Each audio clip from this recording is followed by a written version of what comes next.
Voltamos ao programa Direitos e Deveres, Cidadania em Ação, com a honrosa participação do Dr. Nilton de Souza Nunes, nos abrilhantando com esclarecimento sobre o Tribunal do Júri. Dr. Nilton, como são escolhidas as pessoas que formam o júri popular? O julgamento é feito pelo júri popular. Como é que essas pessoas são escolhidas e chegam ao dia do julgamento? A lei de organização judiciária, ela determina de acordo com a quantidade de pessoas que o município possui. Município que tem de 800, mais de 1 milhão de pessoas, tem mais de 1 milhão de pessoas, ele seleciona por ano de 800 a 1.500 pessoas, que vai ficar à disposição durante o ano inteiro para o Conselho de Sentença.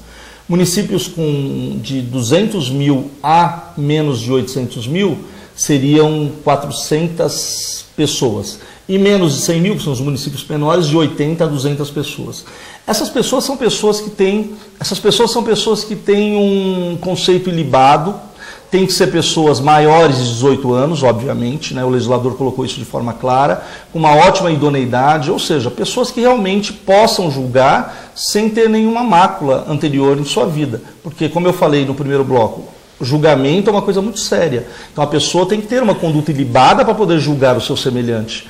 Os requisitos principais são esses: estar em gozo das suas atividades políticas, estar em gozo, poder votar, enfim, qualquer cidadão. Mas o mais interessante é que, até respondendo à pergunta do doutor, onde vão se buscar, eu acho que é a curiosidade maior, onde vão se buscar essas pessoas? Muitas vezes o próprio telespectador fala assim, eu gostaria de participar. Justamente, ele pode. Como é que eu faço? Uma pessoa Ele do Tribunal pode, do inclusive Júri, ele pode ir até em Guarulhos, por exemplo, o Tribunal do Júri, o doutor Leandro, que preside o Tribunal do Júri, o doutor Leandro Cano, ele pode ir lá se habilitar e aí, se houver possibilidade de ele se enquadrar nos requisitos, ele pode sim vir a ser um jurado. Que é até o melhor, porque quando a pessoa se prontifica, ela tem vontade realmente de participar, não está indo lá por obrigação, né?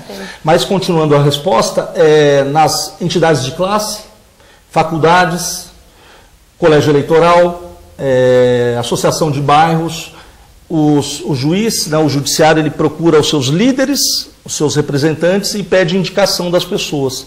Uma vez indicadas essas pessoas naquelas quantidades que nós falamos, é feita uma triagem, será feita uma triagem, e essa triagem dará aí os indivíduos que comporão os conselhos de sentença. Doutor Nilton, muitas vezes as pessoas... qual o prazo? Deixa eu até voltar. Para as pessoas poderem fazer essa inscrição, ou não existe um prazo para poder se inscrever a ser um tribuno do júri? E se, no caso, a pessoa, por exemplo, eu me inscrevi em novembro e eu fui chamado para compor um júri em agosto do ano seguinte e não posso estar comparecendo naquele tribunal, eu posso me abster de ir neste tribunal? E, no caso, se eu for me abster, né, como que eu devo proceder neste caso, de não ir neste... Até o dia 10 de outubro de cada ano é fixado, tanto no Fórum de Guarulhos como qualquer fórum de São Paulo, é afixada a lista total das pessoas que comporão aqueles conselhos de sentença durante o ano. Uma vez convocado, respondendo a sua pergunta, o indivíduo não pode se abster de comparecer ao Tribunal do Júri. A lei, ela dá uma exceção, em caso, por exemplo, de indivíduos que têm convicção religiosa, convicção política ou partidária. Ele pode se abster, só que a lei não deixou de forma isenta, vamos colocar assim. Ele se abstém de ser jurado, convocado, ele terá que prestar um serviço à sociedade, à comunidade, para não prestar aquele serviço de jurado. Porque o serviço de jurado é uma prestação de serviço à comunidade. Primeiro que ele é gratuito. A pessoa é tirada do seu seio familiar, é tirada do seu seio profissional e ela volta para ajudar o Estado, sem remuneração. Não é descontado o valor do salário dela? Não é. Mas, de qualquer forma, ela pode ficar em júris de 3, 4, 5 dias ali, trabalhando e sem receber uma remuneração. Então, ela não pode se abster. Se ela se abstiver por um desses motivos, ela terá que prestar um serviço à sociedade. Prestação de serviços aí podemos colocar em creches, escolas e qualquer prestação de serviço, como a própria lei. Como é que, escolhido o jurado e chega o grande dia lá, que é realmente uma responsabilidade muito grande, né? Eu lembro que quando ainda trabalhava como bancário na cidade, várias vezes participei como jurado, né? E depois como advogado no Tribunal do Júri. Então, a responsabilidade, eu nem sei qual é a maior, se é do advogado ou se é do próprio jurado, porque é ele que decide, né? Sim. Qual é a postura dele? Como é que deve de proceder o jurado nesse julgamento? Então, enfrentamos um problema muito sério. Infelizmente, até pela obrigatoriedade que existe, hoje os jurados, obviamente que não todos, mas com raras exceções, mas hoje tem muito jurado que vai ao tribunal do júri e não está nem aí com a situação. Você percebe jurados que não leem os papéis que lhes são dados, percebe jurados que estão desatentos, dormindo. Teve situações de percebermos a pessoa dormindo. Imaginem os senhores, nós vamos estar julgando uma pessoa acusada de um crime em que a pena mínima é de 12 anos de reclusão, em que supostamente ela tirou a vida de um outro ser humano. E a pessoa que vai julgar, que é o juiz daquele momento, ele está dormindo. Como é que uma decisão correta advirada ali? Não há condições. Então, respondendo o que o senhor perguntou, ele tem que ser correto, na essência, estar ali desprovido de qualquer preconceito, julgar o caso propriamente dito. Porque nem sempre o que a mídia passa para a sociedade é o que realmente aconteceu. Porque hoje, e graças a Deus, o direito penal, ele tem o princípio do brocado in dubio pro réu. Porque não se pode condenar alguém com dúvida. Na pior das hipóteses, é melhor absolver um culpado a condenar um inocente. E todos nós sabemos por quê.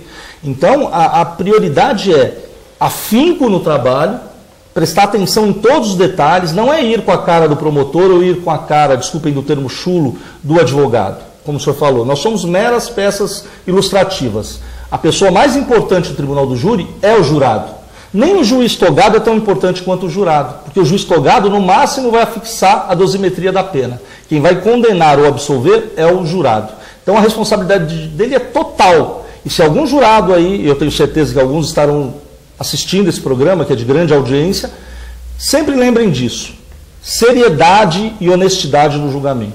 E aí talvez a questão da influência da mídia é que anestesia, às vezes, o jurado que dorme no julgamento. Né? Porque ele já está pré-julgado. Quando ele vai, ele já sabe pré-formada o que ele vai... Que é errôneo. E muitas vezes é até o motivo de não ler, né, os documentos que são passados a ele, porque ele fala, já assisti, já tenho toda um posicionamento, então não tem necessidade de tomar o conhecimento. A própria mídia já expõe alguns documentos, mas o processo, ele é composto de toda a instrução penal. Justamente, né? E a seriedade que tem que ser levado àquilo. Eu tive até um caso prático, não vou citar nomes até por questões éticas, mas rapidamente, doutor, fazendo uma plenária de júri, e o jurado, você percebia que o jurado não estava nem aí, em dado momento o juiz entregou lá a cópia da sentença de pronúncia, e cópia da decisão do tribunal. Aí o jurado segurou, ele perguntou assim para o juiz, eu tenho que ler isso daqui?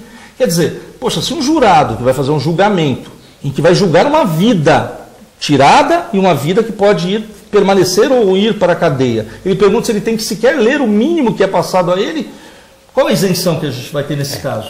Complicado. Difícil. Aproveitando então essa colocação até do negar-se a ler, tenho que ler isso, quais as atribuições então realmente de um jurado, Dr. Newton?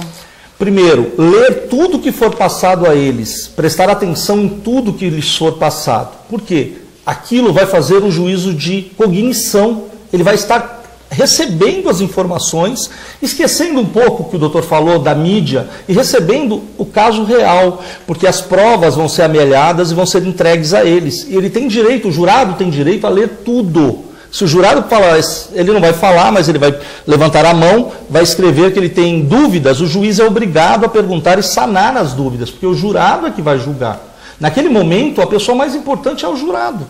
Então, eles têm obrigação de ler tudo que lhes for passado, tiver dúvida, consultar o juiz, que quem preside o tribunal do júri, e, obviamente, se tiver algum tipo de impedimento, alguma coisa que vá contra o que está ali, se manifestar. Porque há a possibilidade também até de uma cisão, a possibilidade de um cancelamento de um júri. Teve uma situação até também rapidamente, uma senhora que era surda, ficou 40 minutos de júri, aí depois ela levantou a mão, o juiz perguntou o que aconteceu, ela falou, eu sou surda. Poxa, se ela é surda, com aqueles meios que estavam sendo expostos a ela, não conseguiria não julgar. Tinha alcance das informações. E aí esse júri foi anulado. Então, são as nuances, né, do júri, as situações que acontecem. Deixa eu tirar uma dúvida agora, pessoal. No caso desse júri, ele não fica prejudicado por uma próxima, numa outra montagem de júri, de chamar outras pessoas ou substituir esse jurado diante do que já foi apresentado, se tinha 40 minutos? Juridicamente falando, não. Juridicamente falando, não, porque o jurado novo será colocado no tribunal de júri, ou seja, nenhum daqueles jurados que participaram poderão participar do novo julgamento. Mas há o cansaço, a máquina judiciária também fica prejudicada, porque o julgamento, ele, quer queira, quer não, envolve várias pessoas, tem uma despesa, enfim, escolta de presos às vezes, mas juridicamente não há de ter nenhum tipo de prejuízo. É um novo julgamento. Perfeito. Nós já vimos a responsabilidade do jurado, né? Já deu para concluir de que realmente a função e a responsabilidade do jurado é muito grande. Agora, com essa responsabilidade, existe algum benefício para quem faz parte do júri? Sim. Para o integrante do júri? Sim. Primeiro benefício, independente de onde ele trabalha, seja funcionário público, seja funcionário de empresas privadas, qualquer dia que ele estiver à disposição e naquele mês que ele está à disposição do tribunal do júri, ele não tem desconto nenhum nos seus vencimentos. Recebe normal. O primeiro benefício é esse. E também não é motivo para ele ser mandado embora alguma coisa da empresa. Isso na esfera trabalhista. Segundo benefício, se ele prestar um concurso público, ele estará com uma vantagem em relação ao outro concorrente que não seja jurado. Aquela pontuação que se faz nos concursos públicos. Em caso de uma licitação, ele tem prioridade também em relação aos outros, a pontuação dele é maior. Se efetivamente ele, durante o tempo que ele participa como jurado, ele é considerado funcionário público. Ele tem o status de funcionário público, ele não pode ser desacatado, não pode participar de nenhum tipo de crime público, mas também tem as prerrogativas de se intitular como autoridade pública. Então essas são as maiores prioridades que ele tem. E o status, quer queira, quer não. O senhor já foi jurado, quer queira, quer não, a sociedade acaba respeitando o jurado, né?